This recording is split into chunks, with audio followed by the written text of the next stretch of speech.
한 절만 더 보겠습니다. 사도행전 19장 21절 말씀. 찾으셨죠? 함께 보겠습니다. 시작. 이 일이 있은 후에 바울이 마게도냐와 아가야를 거쳐 예루살렘에 가기로 작정하여 이르되 내가 거기 갔다가 후에 로마도 보아야 하리라 하고. 아멘.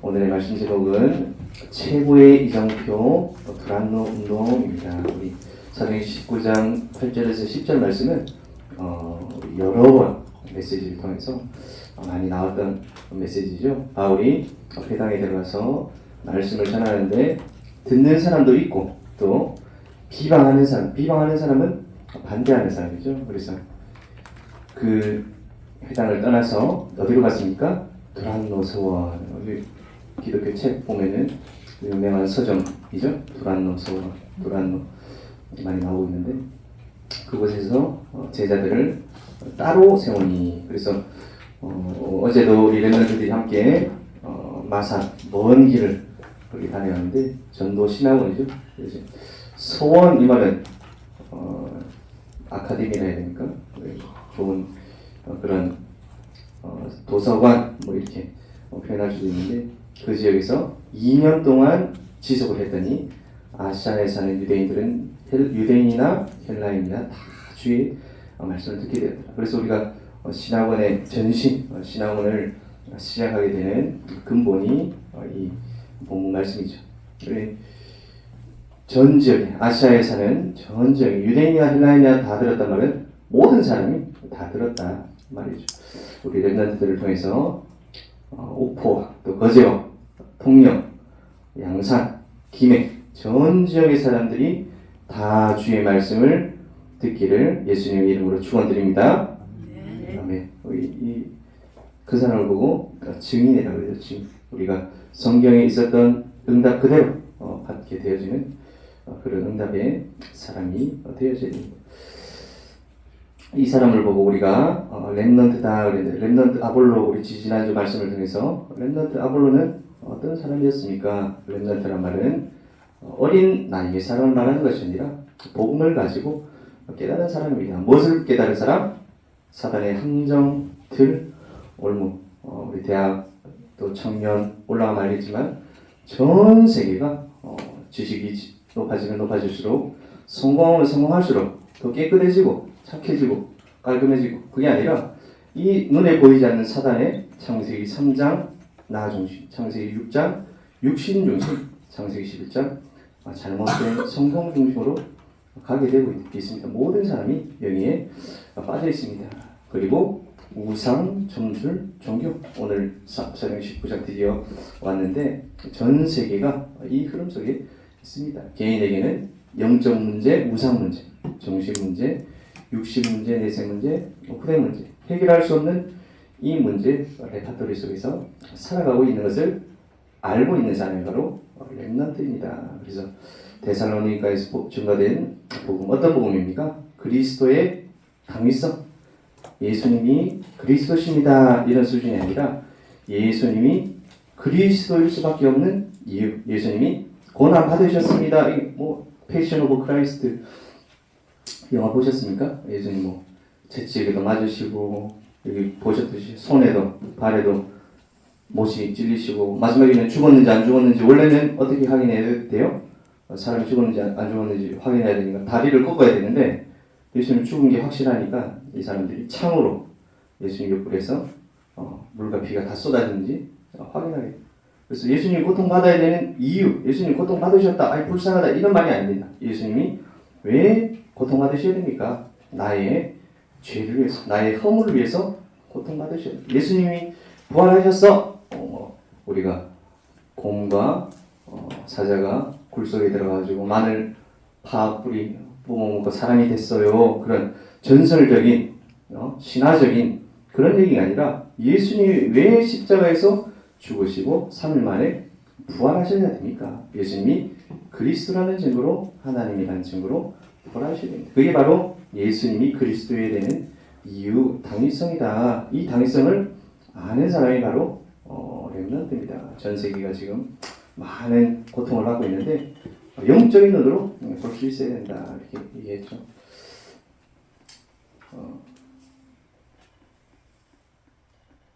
전 세계는 지금 유일성의 싸움 중에 있습니다. 그래서 아볼로 이 사람이 알렉산드리아 출신의 온벤의 또 성경에 능통한 사람이었는데 요한의 세례는 알았지만 성령의 세례는 몰랐었습니다. 그래서 교회 요한의 세례라는 말은 저 열심히 어릴 때부터 교회 다녀요. 저희는 목사님 같은 경우는 부모님 때부터 이제 교회를 다녔지만 저는 한참 늘 부러웠던 사람이 누구냐? 목사님 아들. 3, 4대 열심히 교회를 다니고 있는 사람들. 어떤 분은 한 분은 신앙 위인전기에 나오시는 분인데 우리 외할아버지가 증조 할아버지 같아요. 증조 할아버지가 길선주 장로님이에요. 이렇게 하더라고. 길선주 장로님 아십니까? 우리 한국 교회사에 유명하신 분인데 그분이 자기 외할아버지래요. 우리 외할머니는 아직 예수님 안 믿으시는데 불신자신데 참 그런 게 부럽고 막 이렇게 했었는데 근데 그것이 중요한 것이 아니라 우리 부모님이 할아버지가 3, 4대 교회 다녔습니다. 요한의 세례가 중요한 것이 아니라 뭐가 중요하다? 성령의 세례가 중요합니다. 여러분 각자에게 우리 부모님이 믿음이 좋으시면 우리 자녀들도 본받으면서 또 교회에 잘 오고 훈련도 잘 받고 그러다 보면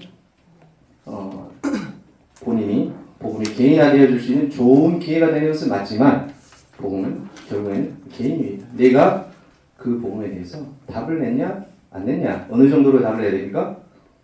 생명거는 사람이 됐냐 안 됐냐 안 됐냐 그것이 바로 성령의 세례입니다. 그래서 아볼로가 요한의 세례는 알았지만 성령의 세례를 몰랐었는데 누구를 통해서요?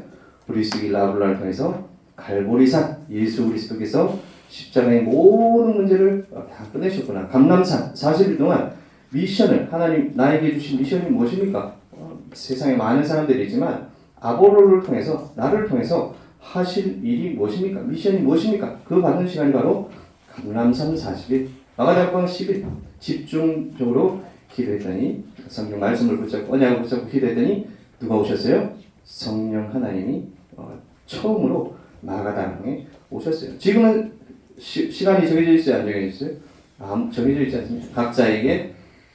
각자의 시간대 따라 하나님이 나에게도 성령을 허락하여 주셨죠. 나에게도 성령의 충만함을 허락하여 주시옵소서. 그렇게 기도하는 응답받는 렘넌트들이 되길 바랍니다.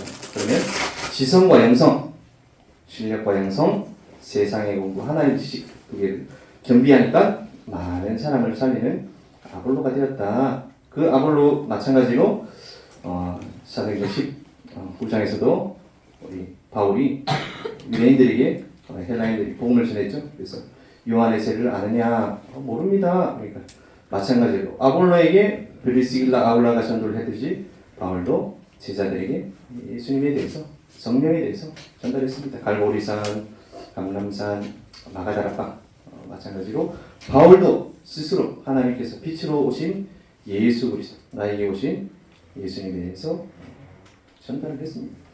오늘 말씀 보니까 최고의 이정표 불합론 운동 최고의 이정표 지난번에도 우리 갈림길 이정표 인생의 시간표 이렇게 있었는데 여러분들은 인생의 이정표가 있었습니까?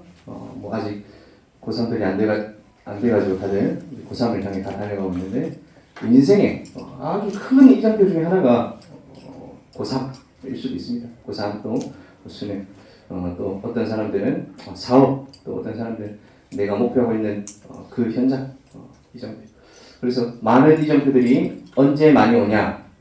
실패했을 때 인생에 큰 실패를 경험했을 때 저는 이제 부모님이 다 살아계시는 거 잘 모르지만 어릴 때 부모님 중에 한 분이 돌아가셨다든지 어려움을 당했다든지 제가 처음으로 이제 교사할 때 20살, 21살 때 아주 어린 랩런트가 있었어요. 유빈이라고 천국 갔으니까 상관없겠죠. 병에 걸려가지고 아픈 거예요. 그래서 전 교회가 기도하는 거예요. 우리 유현이가 유경이, 유현이, 유빈이 이렇게 세 자매인데 정말 마침 딱 또 귀여운 유현이를 아주 좋아했거든요. 유치부 4살, 5살 그 정도인데 근데 아파가지고 막 힘드니까 전 교회가 같이 기도했는데 결국에는 못 낫고 천국으로 가게 됐습니다. 그래 하여간 제 어린 생각에는 하나님 왜 유현이를 안 살려주셨을까? 여러분 그런 고민 해본 적 없습니까? 많은 실패를 할 때, 어려움을 겪을 때 우리에게 이정표가 옵니다. 우리 지난번에 봤듯이 광을 가시다가 감옥에 갇혔었죠. 감옥에 갇힐 때 별 생각이 다 들겠죠. 병원에 가보셨습니까? 얼마 전에 준서도 병원에 잠깐 갔다가 그렇게 지금 병문 안 끝에 있었죠. 집에 가니까 고민이 많더라고요. 저도 한 번은 WRC 갔다가 다른 데서 다친 것도 아니고 세계 랩런트 리더 수련회 교통 스텝을 하다가 유 목사님 메시지가 결론 2번 찍고 이제 마치기 직전이라서 막 열심히 달려나가다가 그 덕평에서 다른 곳에서도 아니고 덕평에서 다리를 다쳐가지고 인대가 탁 다치고 병원에 누워 있었거든요. 오만 생각이 많이 다 들더라고요. 마음에 회개도 하면서 집중도 하면서 은혜도 받으면서 낙심도 되면서 사람들이 어려움을 당할 때도 감옥에 갈 때도 그런 경험이 있지만 오늘 말씀에는 오늘의 키포인트는 응답받았을 때 큰 성공을 거두었을 때 어떤 방향으로 어떤 하나님의 계획을 찾아내느냐 두란노 운동입니다. 두란노 운동에 무엇을 했습니까? 따로 서원에서 회당에서 쫓겨나가지고 회당에서 나가라 그래가지고 핍박하니까 두란노 서원에서 따로 모여서 2년 동안 집중으로 훈련을 했습니다. 요한의 세례, 성령의 세례, 마가다락방에 대해서 말씀을 전달했습니다. 그랬더니 제자들이 완전히 복음이 되어가지고 어떤 응답을 받았습니까? 2해 동안에 앞에 보니까 석 달 회당에서 하나님 나라에 대해 석 달 동안 강론하니까 반대하는 사람들은 반대했지만 이 복음에 대해서 관심을 가진 사람, 그 사람들이 누구죠? 제자들, 이 사람들을 따로 모아가지고 어디로 갔습니까? 두란노 서원으로 갔습니다. 오늘 주보에 보니까 장로님께서 그림을 잘 준비해 주셨는데 셀수스 도서관, 두란노 서원 2해 동안에 집중을 했더니 아시아에 사는 사람들은 그렇다. 지금 말하자면 최고로 유행했더라. 지금 드라마, 음악, 영화 유행하면 어떻게 되죠? 엄청 인기 많아지면 돈도 명예도 다 따라오죠. 마찬가지로 이적의 영적인 흐름을 완전히 예수 그리스도의 이름으로 싹 바꾸고는 저와 여러분이 우리 랩런트들이 이런 제자의 응답을 받는 랩런트들이 되었으면 좋겠습니다. 치유가 되어지고요. 마술을 행하던 책을 불사르게 되었습니다. 그랬더니 오늘 확실한 미래 캠프 우리 19장 21절 보니까 이리우스의 바울이 마게도냐와 아가야를 거쳐 예루살렘에 가기로 작정하여 이르되 내가 거기 갔다가 후에 어디도 보아야 하리라 로마도 보아야 하리라 하고 하나님께서 로마라는 현장으로 보게 해주셨습니다. 우리 응답받으면 어떻게 돼요? 성공하면 응답받고 나면 내가 이번에 시험 1등을 했는데 잘난 체도 하고 아니면 친구들도 무시도 하고 아니면 내가 떵떵거리기도 하고 그렇게 자랑도 하죠. 근데 그것이 아니라 하나님이 다음에 예비하신 응답들을 볼 수 있는 사람이 바로 렘넌트입니다. 우리 렘넌트 이런 응답을 동일한 응답을 받았던 사람들이 두 사람이 있습니다. 창세기 45장 5절 말씀 우리 같이 보겠습니다. 시작. 당신들이 나를 이곳에 팔았다고 해서 근심하지 마소서 한탄하지 마소서 하나님이 생명을 구원하시려고 나를 당신들보다 먼저 보내셨나이다. 아멘. 마찬가지로 똑같죠? 우리 요셉 렘넌트 요셉이 형들이 자기를 팔아가지고 많은 어려움과 고생을 겪어가지고 총리가 됐는데 아버지도 모시고 형님들도 모시고 왔는데 이때가 언제입니까? 아버지 야곱이 돌아가시고 나니까 형들이 너무 무서운 거예요. 이제 아버지 계실 때는 요셉이 우리를 봐줬을지도 모르지만 아버지가 돌아가셨으니까 복수를 할 거야. 자기를 애고의 노예로 판 우리들을 복수를 할 거야. 근데 요셉이 뭐라고 합니까? 당신들이 파는 게 아니라 누가 보내셨다고요? 하나님이 생명을 구원하시려고 나를 보내셨나이다. 형들이 애국을 보낸 것이 아니라 하나님께서 나를 보내셨다. 그래서 응답받은 사람, 렘넌트, 복음의 사람은 언제 보면 알 수 있습니까? 큰 응답받았을 때, 또 큰 기적이 일어났을 때 그들을 보면 알 수 있습니다. 마찬가지로 우리 역대상 29장 14절 말씀인데요. 같이 한번 보겠습니다. 시작. 나와 내 백성이 무엇이기에 이처럼 즐거운 마음으로 드릴 힘이 있었나이까? 모든 것이 주께로 말미암았사오니 우리가 주의 손에서 받은 것으로 주께 드렸을 뿐이니이다. 아멘. 렘넌트 다윗의 고백입니다. 마찬가지죠. 많은 헌금을 해가지고 자신이 가지고 있는 재산과 많은 재산들을 가지고 하나님 성전 짓는 일에 드렸지만 내가 드린 것이 아니라 주님께서 주신 것을 내가 주께 드렸을 뿐입니다. 우리 여러분들도 기도하세요. 여러분들 반드시 성공할 겁니다. 할렐루야.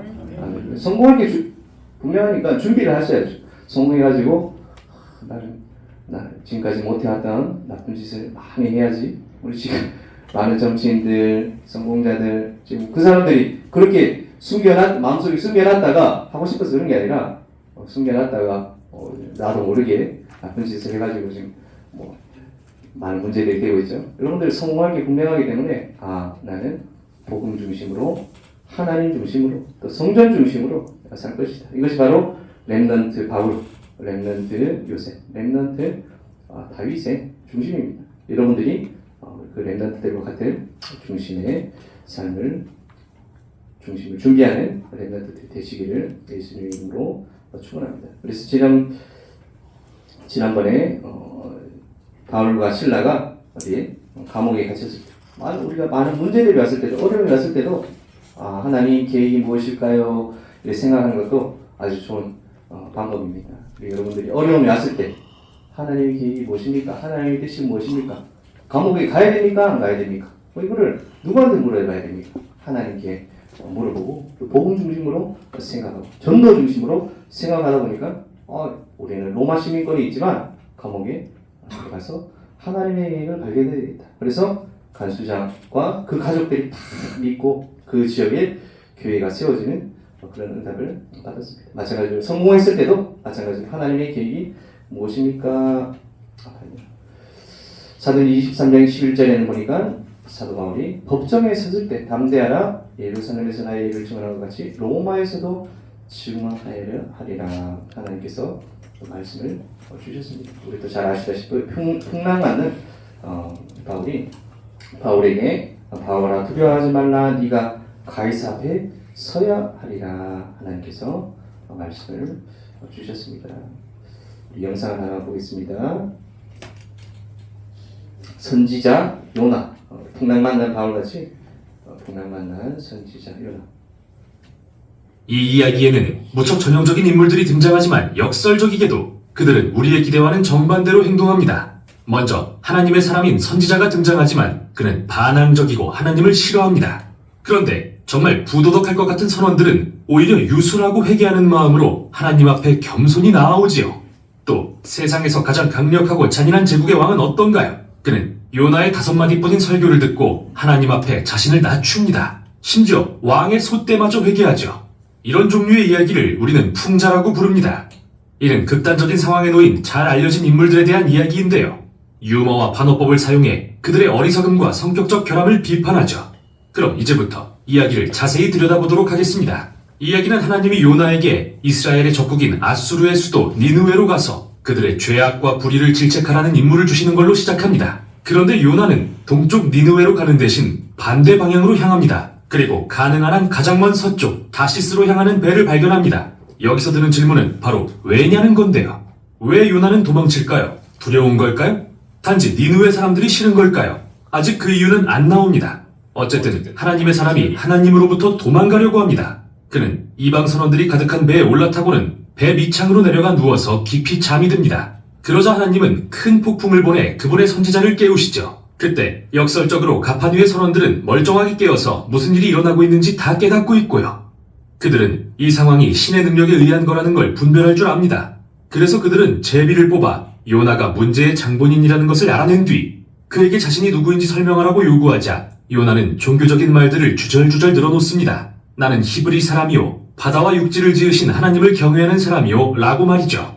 이 얼마나 우스운 일입니까? 그래요. 하나님은 분명 바다와 육지를 만드셨죠. 그렇다면 요나는 이런 하나님께로부터 배를 타고 도망갈 만큼 멍청한 걸까요? 선원들이 요나에게 그들이 무엇을 해야 할지 묻자 그는 나를 바다에 던져 죽이시오 라고 말합니다. 언뜻 듣기에는 숭고해 보이지만 생각해보면 이는 요나의 가장 이기적인 행동임을 알 수 있죠. 니느웨로 가는 걸 피할 그보다 좋은 방법이 있었을까요? 결국 그는 선원들이 자신을 죽이도록 해서 죄 없는 이들의 손에 피를 묻히도록 했던 겁니다. 물론 그들은 내키지 않았지만 어쩔 수 없었고 요나를 바다에 던지면서도 하나님께 회개합니다.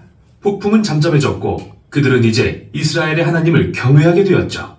요나와 달리 선원들은 진정으로 하나님을 경배한 겁니다. 그러자 하나님은 니느웨로부터 도망치려던 요나의 계획을 꺾으시고 가라앉던 요나를 위해 기이한 바닷속의 무덤을 준비하셨는데요. 바로 큰 물고기의 뱃속이었죠. 만일 이게 정상적인 상황이었다면 요나는 틀림없이 죽었겠죠. 하지만 이 이야기에서는 모든 게 뒤바뀝니다. 바다 및 요나의 죽음은 도리어 그가 다시 생명을 얻는 통로가 되는데요. 이 짐승의 뱃속에 갇힌 요나가 기도하기 시작합니다. 엄밀히 말해서 그는 하나님께 회개하지는 않지만 대신 자신을 버리시지 않은 것을 감사드립니다. 그리고 이제부터 어떤 상황에서든 하나님께 순종하겠다고 서원합니다. 그러자 하나님의 응답이 참 재밌는데요. 물고기가 요나를 육지로 토해내게 하신 겁니다. 그리고 하나님은 다시 한번 요나에게 니느웨로 가서 외치라고 명하시고 요나는 그렇게 합니다. 니느웨는 거대한 성읍이었기 때문에 다 돌아보려면 며칠을 걸어다녀야 했는데요. 도착한 첫날 요나는 이런 말씀을 전합니다. 40일이 지나면 니느웨가 무너질 것이다. 히브리어로는 5개의 단어인데요. 그의 설교는 매우 짧고 또 이상합니다. 무엇이 빠졌는지 살펴보면 니느웨 사람들의 죄가 무엇인지, 그들이 어떻게 반응해야 하는지, 누가 그들을 무너지게 할 것인지, 그리고 무엇보다 눈에 띄는 건 하나님에 대한 언급이 없다는 거죠. 대체 어떻게 된 걸까요? 요나가 일부러 최소한의 정보만 전달한 것일까요? 마치 자신의 예언을 자신 스스로 방해하려고 하는 것 같습니다. 니느웨가 반드시 멸망하도록 말이죠. 요나는 아무 노력도 수고도 하지 않습니다. 하지만 그의 동기가 무엇이든 간에 그의 계획대로 되지 않습니다. 왜냐하면 그가 이 5마디 설교를 하자마자 니느웨 왕과 그의 소떼를 포함한 성읍 전체가 슬퍼하며 잿더미에 앉아 회개하기 때문이죠. 이렇게 또 한 번 악한 이방인들이 도리어 하나님의 말씀에 반응하는 모습을 보여줍니다. 그분의 선지자보다 더 말이죠. 그래서 하나님은 니느웨 사람들을 용서하시고 그 성읍에 재앙을 내리지 않으십니다. 자, 이제 이 이야기가 얼마나 기발한지 알 수 있는 부분입니다.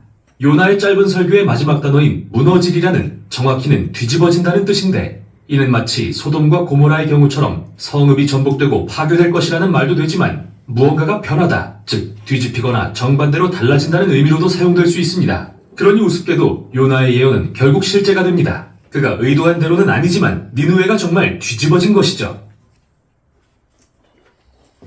예, 우리 요나 1장, 2장, 3장, 4장까지인데 3장까지 내용을 잘 봤는데요. 4장에서는 우리 요나가 니느웨가 멸망받을 것을 기대하면서 저 멀리서 누워서 니느웨를 쳐다보고 있는데 니느웨가 멸망했습니까? 안 멸망했습니까? 멸망 안 했죠. 예.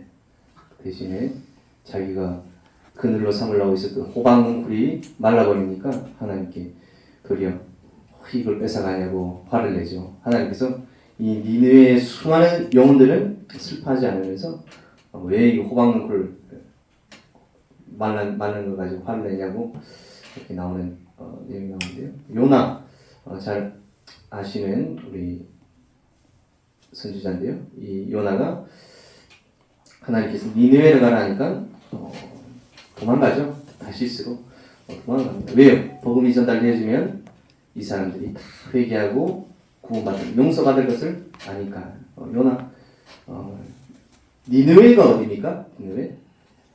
이스라엘 보면은 지금 요나라는 선지자는 북이스라엘의 선지자입니다. 이 니느웨라는 도시는 북이스라엘을 멸망시킨 아수르, 그 당시 최고 강대국의 하나인 아수르의 수도가 니느웨. 우리나라로 말하자면 하나님께서 저기 도쿄로 가가지고 하나님의 말씀을 전해라. 예수님만 믿는 일본에 가서 복음 전해라. 일제시대 때 그렇게 한 것이죠. 근데 복음을 만전하고 도망가다가 이런 일들이 일어났습니다. 요나가 물고기 뱃속에서 나와서 복음을 듣는데 왜 모든 사람들이 복음을 들었을까요? 지금도 발 없는 말이 천리를 간다 그런 말을 하죠. 그래서 니느웨를 뱃속에 던졌던 물고기 바닷속으로 던졌던 물고기 뱃속에 삼켜졌는지 아닌지는 모르지만 이 요나가 3일 만에 요나가 3일 만에 물고기 뱃속에서 나와서 니느웨를 가니까 사람들이 다 알았을 겁니다.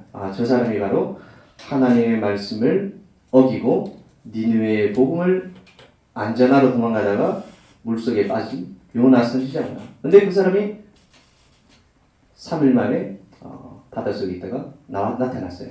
그러니까 사람들이 깜짝 놀랐겠어요? 안 놀랐겠어요? 지금처럼 잠수하고 있는 것도 아니고 물속에서 3일 동안 물고기 뱃속에 있었단 말도 사실도 그대로 믿었어요.